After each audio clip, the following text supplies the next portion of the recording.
Then we would go for further activities and topics. And also I see that I'm also eating up a lot of time. The first one is basically, again, a little bit on the testing, what we do. So driven by the pandemic situation that we had, we developed the guidelines for remote expert testing, which we did a lot during the pandemic phase, typically with A/B comparisons, where we wanted to evaluate tools against the anchor. And so this is one expert, the one aspect.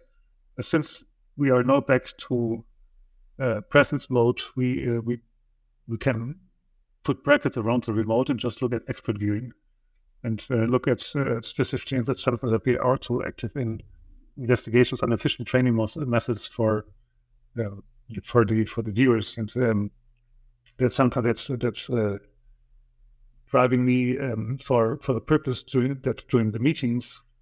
We are under very high pressure, and we want to be successful there. Another aspect of that is also, since we are looking at, specifically in those A/B comparisons, we are looking at coding at very subtle differences between schemes. Like, so the proposals typically are not super far away from the anchor.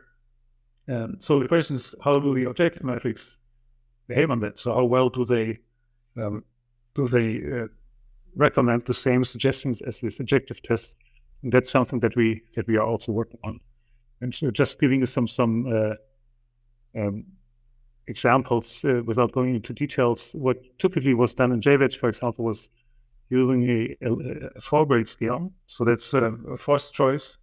Could just say it's better or worse, or it's much better and much worse for the comparison of the anchor and the proposal. And with this, then we would collect those data and do the analysis based on that, typically using a value of ±1 and a value of ±3 for mapping this to a numeric scale. And you see here some results that we had. And in this case, you see that there are some tendencies which might be considered to be clear for most sequences here. For this one, for Tango, it's not so clear for this point, maybe just clear for that one. So it's a slight tendency, but it's useful, right? So you can say, okay, it's on this case, you have one point where it's actually the scheme's worse, but at the low rate point, so you see here the QP is 37, that's the higher rate, this low rate that was evaluated. And so the proposal, actually, I even don't currently know which technology that was. That might have been some super resolution. So, but it seems that the technology on average might bring some benefit over the anchor technology. And so this is something that has been done. For the objective metrics, what we then actually did, we look at the results and then throw that against a number of objective metrics that are available. So, like for example, in this document, where we have some classic ones, some learning-based ones, and then we want to know to what extent are those metrics consistent with the subjective results that we have seen. That's you see here some are less. And that's from those studies we want to derive potential recommendations for metrics for a specific purpose, and that's something that we can actually do actually for any type of metrics, right? And for any type of content. So the only constraints that we need to build up a database sufficiently large to let us allow for some decisions. Talking about the expert viewing that we do that a lot. Typically, as I mentioned, there are quite some constraints on it because we have to be very fast, we have to be very efficient, we should not make some mistakes. And what you see here is some examples. For this was in the Mainz meeting last year. This was in earlier in April. We also had a setup in Geneva just in July.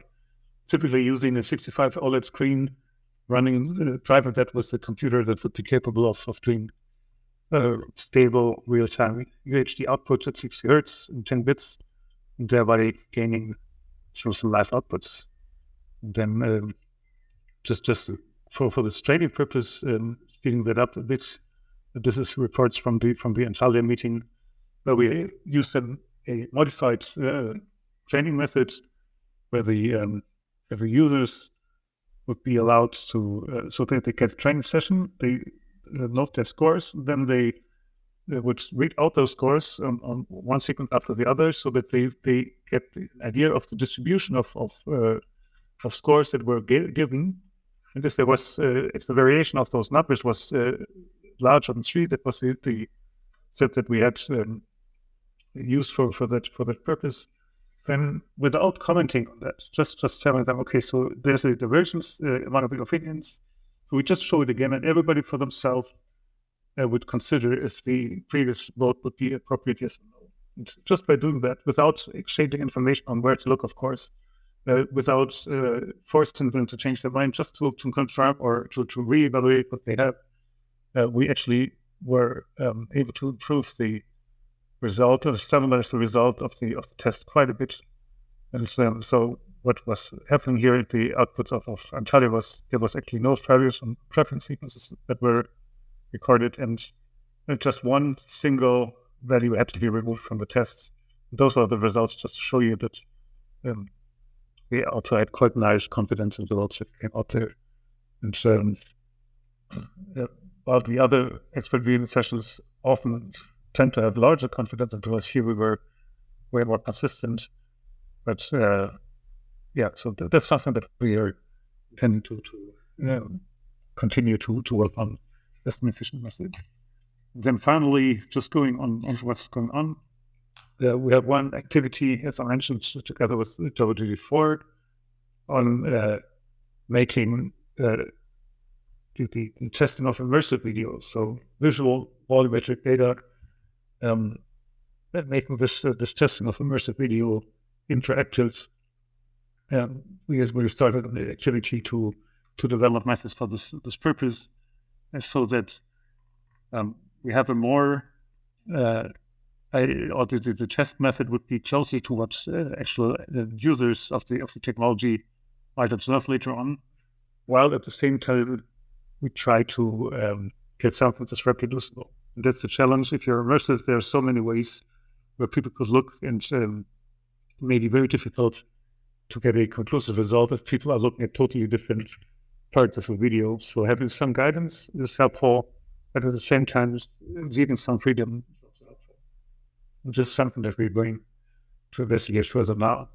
And the second one that I wanted to mention is setting up this data set that I talked about earlier for compressed video for study of quality metrics. So formalizing the process that I was mentioning before, we try to cover a wide set of types of content. We try to at the same time sample let's say if we use the SITI space as characterization, we try to cover that space as well.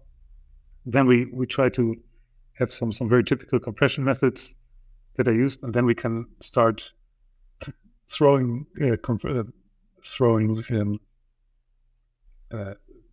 metrics at those and try to study how those metrics compare to formal quality, subjective quality assessments. So that's something that's very interesting, but it's also a large effort to be performed.